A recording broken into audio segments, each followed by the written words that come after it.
how to create custom paper sizes in any Epson printer.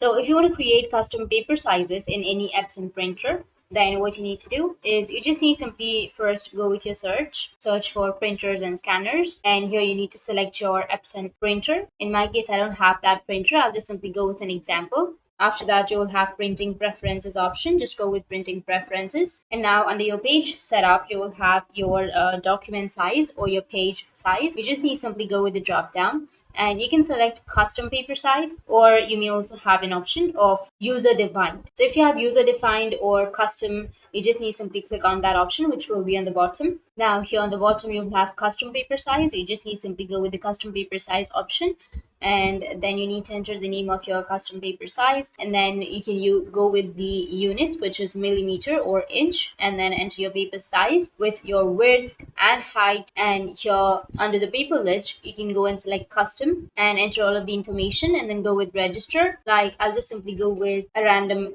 sizes and then go with OK. And under your paper size or page size, select custom that you've just registered, and then go with the output size, which will be same as the page size, and then go with your copies and everything, and you can apply and then OK. So that's how you can create a custom paper sizes in any printer. And if you have any questions, feel free to comment below. Thanks for watching.